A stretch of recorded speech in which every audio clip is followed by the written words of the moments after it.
Lui, c'est Dr. Chris. Et lui, Dr. Xand. Oui, on est jumeaux. Vous savez que votre corps est extraordinaire? Vous allez le découvrir avec nous. Nous allons vous révéler les rouages de votre organisme. J'ai un gros trou dans la tête. Grâce à des expériences époustouflantes, nous allons repousser les limites de notre corps C'est très difficile de réfléchir dans ce froid. pour vous démontrer les pouvoirs extraordinaires de votre corps. Oh non! Restez avec nous, on va bien s'amuser. Aujourd'hui, dans Opération High, ça sent pas la rose. Et Chris découvre pourquoi le corps transpire. On suivra les ambulanciers sur une mission d'urgence.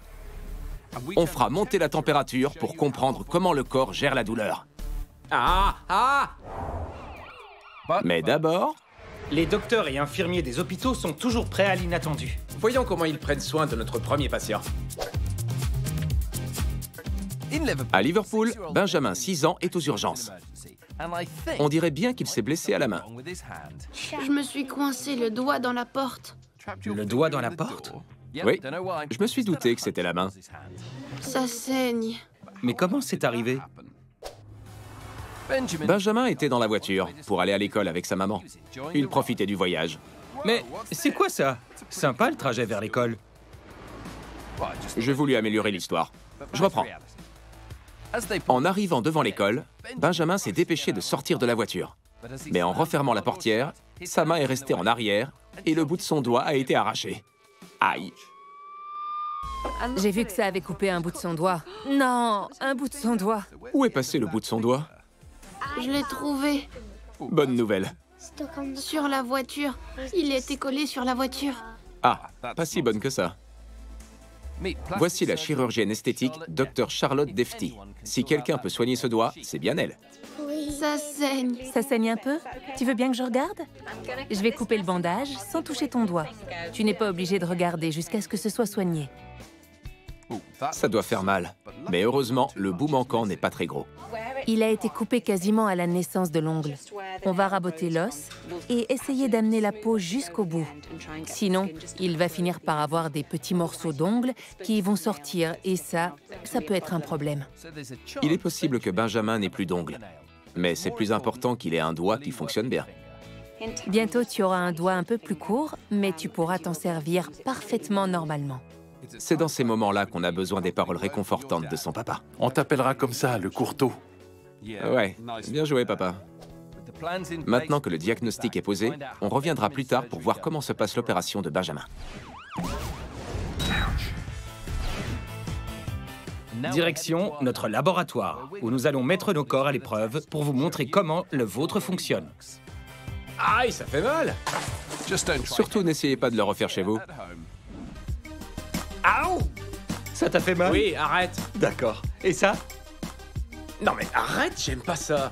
Il nous arrive à tous d'avoir mal. Vous avez plus de 3 millions de récepteurs de douleur dans tout votre corps, mais certaines zones, comme ici, ont plus de récepteurs que d'autres, comme là. Je sais que ce n'est pas bien de pincer Xand, mais c'était pour vous expliquer les récepteurs de la douleur.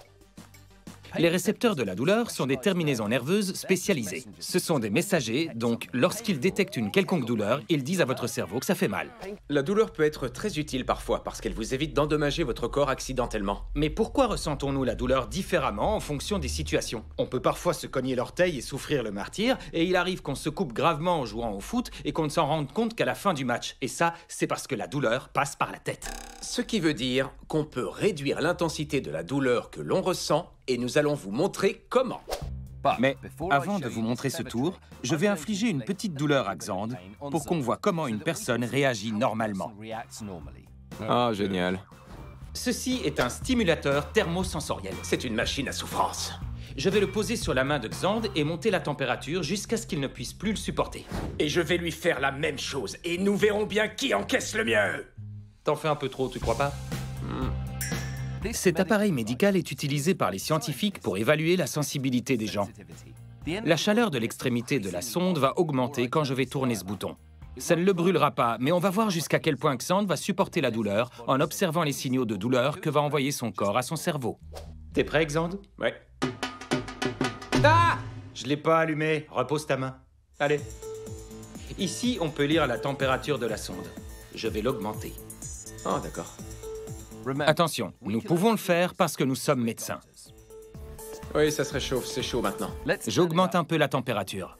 Je sens bien que c'est chaud. Ah, ouais, ok. Encore un peu. Ah, ouais, non, ça brûle vraiment maintenant. Ouais, ouais, ça suffit. D'accord.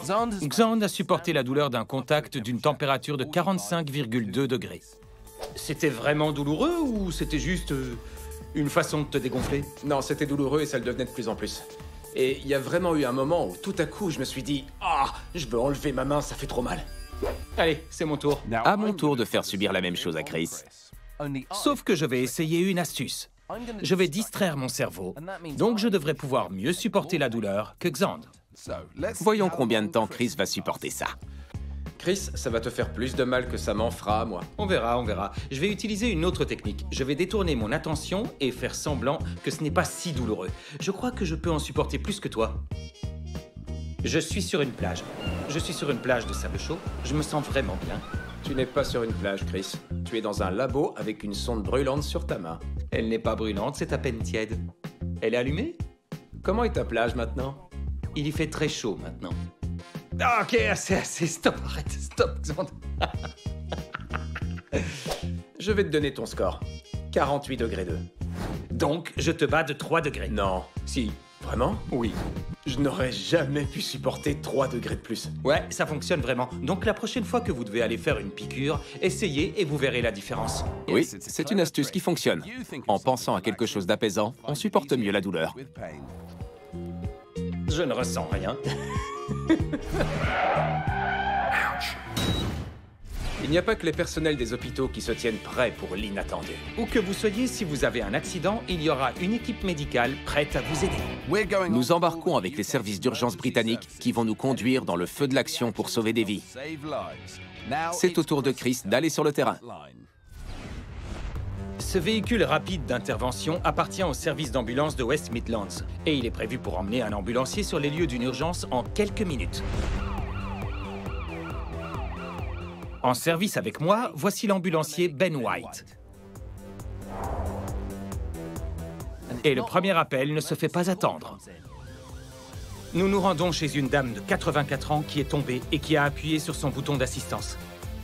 C'est un bouton sur lequel elle peut appuyer pour appeler à l'aide. Pour le moment, nous n'avons aucune idée de ce que nous allons découvrir. Nous ne savons pas pourquoi elle a pressé le bouton.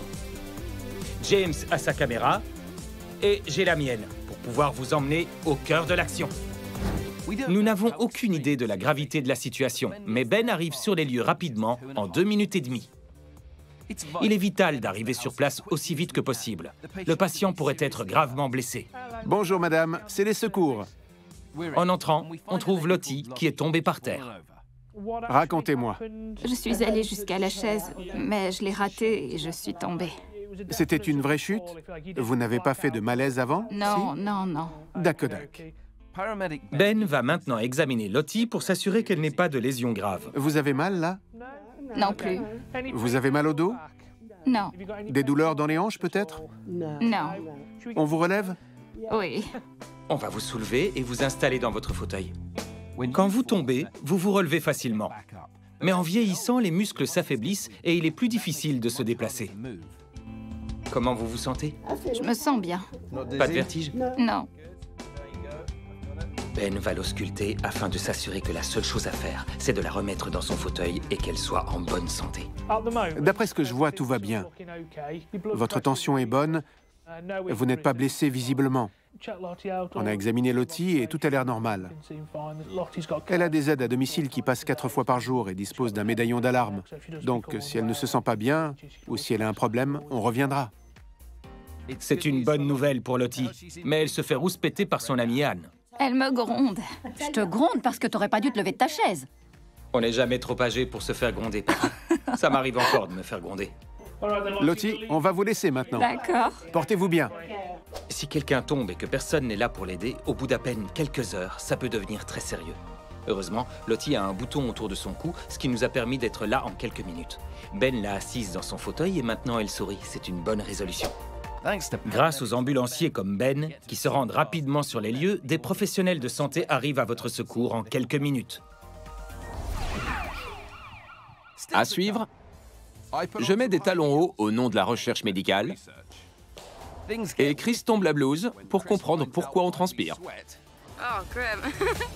Et on vous fait découvrir comment bluffer vos copains grâce à un nouveau tour étonnant. Waouh, c'est extraordinaire, comme ce qui va suivre. Dans cette pièce sombre, regardez cet homme. Ce n'est pas un homme ordinaire. Alors qu'a-t-il de spécial? Ses cheveux rouges? Non, Chris. Les lunettes de soleil? Non, Chris. Alors l'épée? Tu y es presque. En fait, cet homme possède un corps extraordinaire.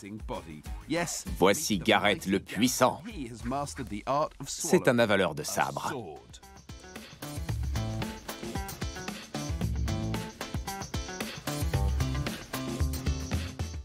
Cette technique requiert des années de pratique et d'entraînement. Alors n'essayez jamais de refaire ça.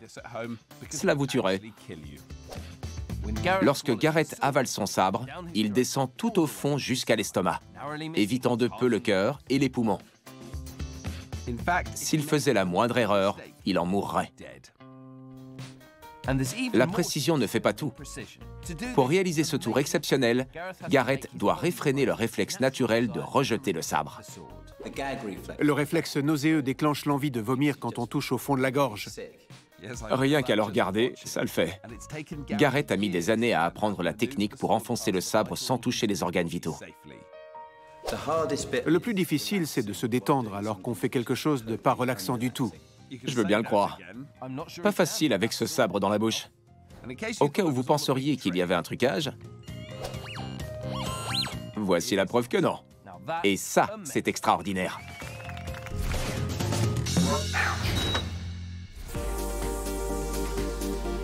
C'est pas extraordinaire, Xand. Retournons aux urgences pour savoir comment va notre patient. Benjamin, 6 ans, est à l'hôpital avec ses 10 doigts, mais seulement 9 bouts des doigts. Il se dépêchait de sortir de la voiture quand il a accidentellement refermé la portière sur sa main, arrachant le bout d'un de ses doigts. Après avoir été examiné par le docteur Charlotte Defty, Benjamin est préparé et l'équipe de chirurgie se prépare pour l'intervention. Pour commencer, Benjamin subit une anesthésie générale pour l'endormir complètement. Personne n'a réussi à compter jusqu'à 20. Tu veux essayer pour voir? 1, 2, 3... Une anesthésie générale est une association de médicaments qui, une fois dans le corps, rendent le patient inconscient, immobile et réduisent la réaction normale du corps à la douleur. 12, Benjamin compte encore. Arrivera-t-il jusqu'à 20 avant que l'anesthésie fasse effet? 15, 16... Je ne crois pas. Maintenant qu'il est profondément endormi, le docteur Charlotte peut commencer. Regardez ses lunettes. Elles ont l'air bizarres, mais elles vont agrandir l'image du doigt de Benjamin pour qu'il ait l'air 3,5 fois plus gros pour faciliter le travail de Dr Charlotte. Le doigt est recousu et bandé. L'opération est terminée. Tout s'est très bien passé. Il va pouvoir rentrer chez lui dans la journée dès qu'il aura récupéré de l'anesthésie générale. 2h30 plus tard, Benjamin est réveillé et heureux, prêt à entendre les paroles réconfortantes de son papa. Comment va ton doigt? Bien. Tu es sûr? Oui. Comment tu le sais? Il n'est plus là. Il faut vraiment travailler la psychologie, papa. Enfin bref, Dr Charlotte est venu prendre des nouvelles et apporter une bonne nouvelle. Il aura un ongle. Génial. Il sera juste un peu plus court qu'avant. Super nouvelle, il aura un ongle finalement. Et le bout de ton doigt va grandir aussi, mais il ne sera pas aussi grand que celui de l'autre main. Bravo, docteur. Pouce levé. Xand. Au revoir.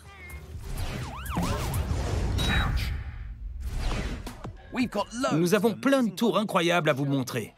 Voici comment embrouiller le cerveau de vos copains en utilisant juste de l'eau. Pour cette expérience, Xand, j'ai besoin d'un bol d'eau glacée. Et maintenant, je vais te demander de me passer un bol d'eau tiède. Et enfin, un bol plein d'eau chaude. De l'eau chaude du robinet, pas d'une bouilloire. Je vais mettre cette main dans l'eau glacée et cette main dans l'eau chaude. Je vais les y laisser pendant 1 minute.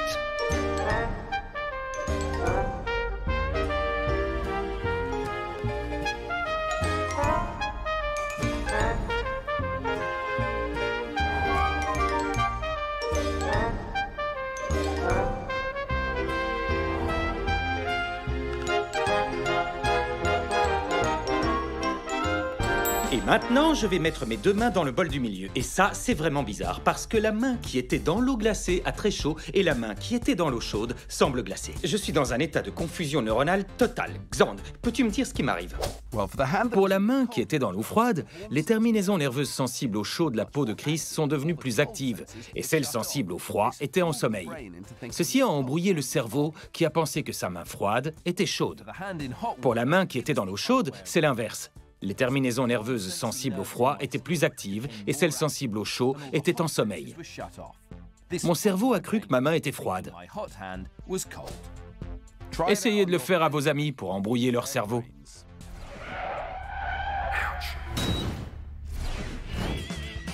Direction l'hôpital pour vous montrer les coulisses des services.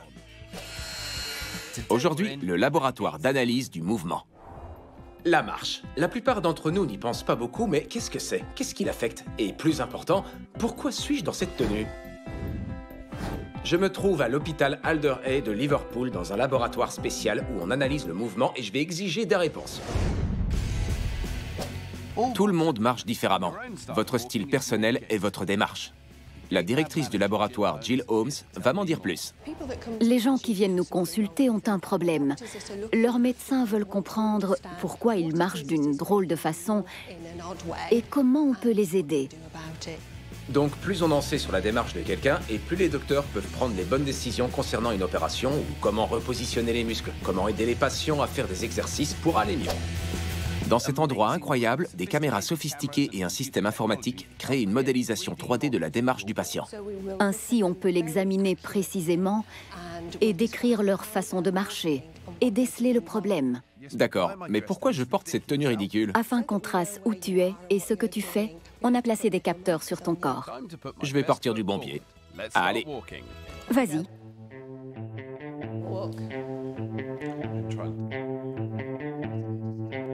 Ça y est, j'ai fait mon bout de marche. Je vais pouvoir voir mon modèle 3D et en savoir plus. Tu as une démarche normale et efficace. Est-ce que j'ai une démarche cool, comme celle d'une star de cinéma ou un danseur, par exemple? C'est une démarche ordinaire.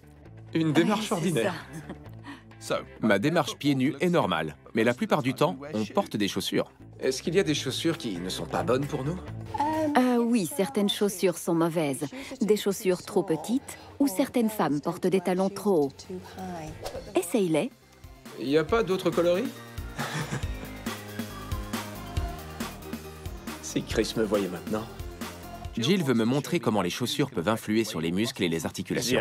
J'y arrive. Je crois que je commence à prendre confiance. Je les ai impressionnés. Mais je découvre vite qu'il est très difficile de marcher vite.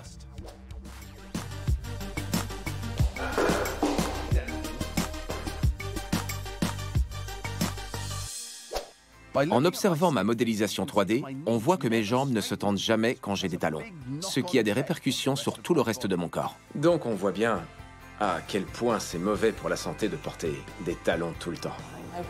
Cela engendrerait des problèmes de pied et à terme des problèmes aux genoux, aux hanches et au dos. En fait, tous les styles de chaussures ont un effet sur le corps, et peu importe ce qu'on porte, il est primordial que les chaussures soient à votre taille. Je sais que ma démarche est normale. Nous avons constaté à quel point les chaussures affectent notre démarche.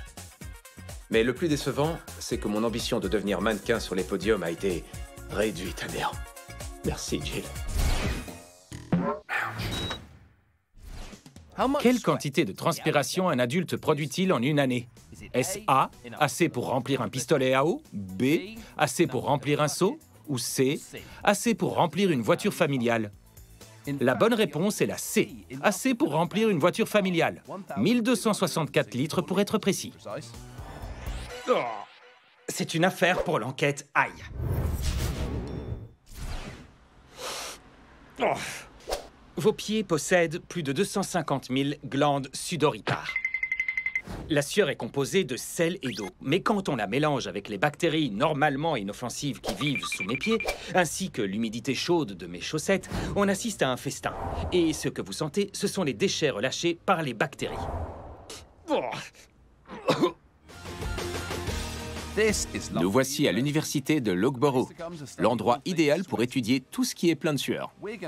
On va comprendre pourquoi on transpire et d'où on transpire le plus. Grâce à des équipements high-tech et ce vêtement spécial, on va recueillir la transpiration de Chris. Je vais maintenant courir sur ce tapis de course dans cette pièce qui est gardée à 50 degrés Celsius. Et je vous garantis que c'est vraiment très chaud. Si votre bain était aussi chaud, vous vous brûleriez. C'est parti!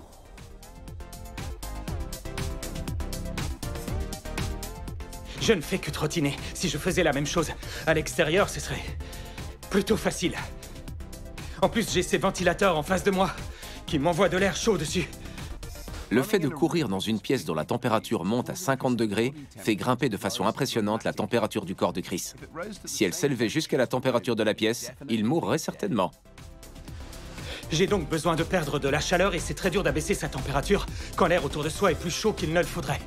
Alors le seul moyen de le faire, c'est en transpirant. La transpiration sert à évacuer l'énergie de la chaleur pour nous permettre de nous rafraîchir quand on a trop chaud. Mais ça ne fonctionne pas très bien quand on porte un sac poubelle qui empêche la sueur de s'évaporer. C'est vrai, mais c'est trop tôt pour t'arrêter. La transpiration que produit Chris n'est pas uniquement constituée de sel. On y trouve d'autres éléments louches. En fait, la sueur est un peu comme le pipi. Ça ressemble à l'urine. Alors ne l'oubliez pas. La prochaine fois que vous vous passerez la langue sur la lèvre. C'est dégueu. On va avoir assez de transpiration là. C'est bon, Chris, on arrête. Voici le professeur George Avnit, un expert en transpiration. C'est un métier malodorant, mais il faut bien que quelqu'un le fasse. Il va peser les compresses du vêtement et des chaussures de Chris pour découvrir quelle quantité de transpiration il a produit et d'où il a le plus transpiré. On vient juste de me peser et je fais 1 kilo de moins maintenant qu'avant le début de l'exercice. Et ça, c'est l'équivalent de ce que j'ai transpiré. Ce qui fait beaucoup en une demi-heure, pas vrai? C'est beaucoup. Normalement, un athlète de haut niveau monte jusqu'à 3 ou 4 litres. Et toi, tu as fait un peu plus d'1 litre en 30 ou 40 minutes. C'est une belle performance. Je suis un peu vexé. Je pensais être un athlète de haut niveau. Tu peux rêver, Chris. Découvrons maintenant d'où tu as le plus transpiré. Si on compare les différentes données collectées, on découvre que tu as beaucoup transpiré du dos, le long de la colonne, plutôt que devant. Ah bon? D'accord. C'est en général ce qu'on découvre quand on analyse les gens. Tu as le plus transpiré du front, comme presque tout le monde. Souvent, c'est le double du reste du corps, et le dos en deuxième. Et pour mes pieds? C'est surprenant, mais on transpire moins des pieds qu'on imagine. Souvent, on porte des chaussures et ça emprisonne la transpiration. C'est pour ça qu'on pense qu'on transpire beaucoup des pieds. Mais quand on prend les mesures, la transpiration des pieds représente 1/5 de la totalité du corps. On a appris que ce n'est pas des pieds que Chris transpire le plus. Mais est-ce de là qu'il sent le plus? On va voir ça. En courant dans la salle chauffée, j'ai beaucoup transpiré. Mais qu'est-ce qui sent le plus mauvais? Les compresses sur mon corps ou mes pieds? Il va falloir trouver quelqu'un qui accepte de sentir ça d'abord. Non, merci. Non? Vous êtes sûr? Ouais. Renifler mes baskets? Non? D'abord, la transpiration de son corps. Vous en dites quoi? Ça sent pas très bon. C'est pas une super odeur. Ok, et maintenant une basket. Oh, c'est horrible, c'est dégoûtant. Oh ouais, c'est terrible. Oh, Burke. Je crois qu'on a un gagnant odorant. Mes pieds sont de loin les plus odorants et ce n'est pas une surprise. Ça, c'est les baskets de Xand. C'est toi qui les avais? Même si nos pieds transpirent moins que d'autres parties du corps, ils sont les plus malodorants. C'est parce qu'on les enferme dans des chaussures tous les jours. Mais sans la transpiration, le corps serait incapable de réguler sa température et on ne pourrait pas survivre. Chaque année, au Royaume-Uni, 5 millions de personnes doivent se rendre au service des urgences d'un hôpital. Et parfois, certains cas sont plus insolites que d'autres. Allons voir notre prochain patient. À Liverpool, Kyle, 14 ans, est arrivé aux urgences en raison d'une main douloureuse et enflée parce qu'il est rentré dans un mur. Le lendemain matin, elle était hyper enflée et ça faisait mal. Attends, c'est quoi l'histoire du mur? Kyle était en cours d'espagnol pendant une évaluation orale. La prof lui posait plein de questions. ¿Cómo te llamas? ¿Dónde vives? Les questions s'enchaînaient. Joli le lézard. ¿Qué quieres comer? ¿A qué hora sale el próximo tren? Oh oh, mais il a oublié tout ce qu'il avait appris. Vexé et en colère, il est sorti en courant de la classe. C'est là que le mur, tout à coup, et alors qu'on ne lui avait rien demandé, a frappé brutalement la main de Kyle. Bon, Kyle a cogné le mur avec la main. Aïe. C'était pas malin. Si est stupido. Mais sa main doit être douloureuse. J'avais piscine en cours de sport. Et rien que de toucher l'eau, ça me faisait mal. Il vaut mieux te faire examiner alors. Mais faudra avouer à Sir Joe ce que tu as fait, amigo. J'avais un contrôle d'espagnol et je l'ai raté. Alors je me suis énervé tout seul et j'ai tapé dans le mur.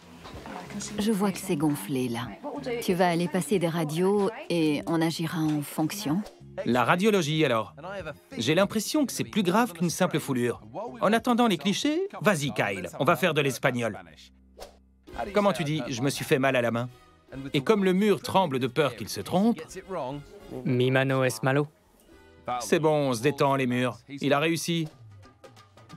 Voici Dr Bimal Mehta. Il a examiné les radios de Kyle pour comprendre pourquoi il a mal. Regardez là, c'est bien droit et régulier. Mais là, on voit comme une bosse. Oui, cette bosse n'a l'air de rien, mais c'est en fait une fracture très douloureuse. Ça va mettre Kyle au pied du mur. On s'en doutait, les murs sont plus solides que les os. Le mur a gagné, tes os ont cassé.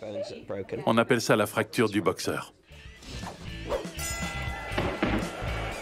La fracture du boxeur, c'est l'une des blessures les plus fréquentes de la main, ce qui arrive quand un point fermé cogne quelque chose de solide, comme un mur. Elles sont extrêmement douloureuses. La prochaine fois que tu t'énerves, pense plutôt à réfléchir un peu.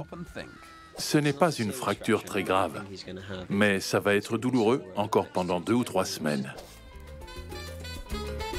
Heureusement pour Kyle, il ne va pas avoir un gros plâtre. Ça va? Il doit rester propre et sec. Les doigts sont maintenus serrés entre eux et il peut déjà rentrer chez lui. Adios, amigo!